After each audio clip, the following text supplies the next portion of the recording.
In this presentation, we're going to talk about the 3 challenges every leader must face. Now, granted, there are plenty of challenges that leaders already face as it is, and it's more than just the 3 we'll be listing.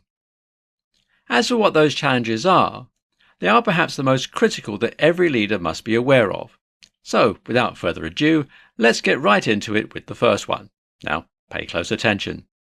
The first one, of course, is how they want to change things. You want to make major changes to the way things operate in your business. This may involve new policies or way your company will be performing tasks going forward. For example, let's say you're considering the idea of making your company 100% remote. You've considered the idea and see more good than bad. So you go over the idea with your employees and it's a no-brainer. They all say yes. But let's say that later on you want to scale back the remote thing and want to go with a hybrid model or have everyone back in the office. One of these options won't be met with as much enthusiasm as, say, going remote. So it's important to discuss this with your workers. Would they be more apt to work in a hybrid setting where they can be at the office at least once or maybe twice a week? Or would it make sense if they worked at the office all 5 days? Survey your workers and see which one will be a good idea. Then make the decision. I'd be more apt to go with a compromise that will not only benefit you, but also your workers. You want to make changes that both you and your employees welcome. These critical big changes should be something that your employees will need to be aware of ahead of time.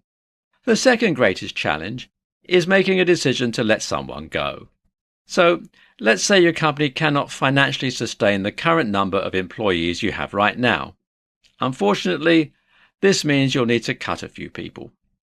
This is where things get tough. The decisions you make will alter lives.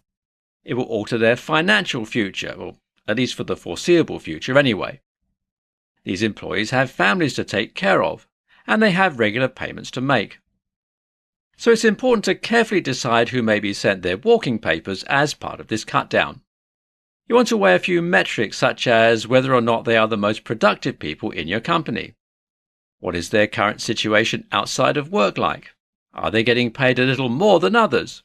All of these factors are going to come into play here. The decisions you make won't be popular within the company. However, some people will come around and understand why you had to let the employees go, while others may leave your company in disgust and protest. Last but not least is finding that work-life balance. I get it. As a leader, you're going to be busy with plenty of things, and that all comes with the territory. However, it's important for you to set an example. Allow your employees to work for a certain time, and then use the rest of the day to rest, relax with family, and come back refreshed tomorrow. The same should apply to you. This is a decision you can discuss within the company. What kind of needs do they have? How will it make more sense to adjust the scales of work-life balance?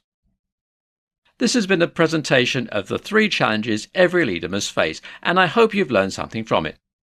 Be aware of these challenges and make the best possible decisions going forward.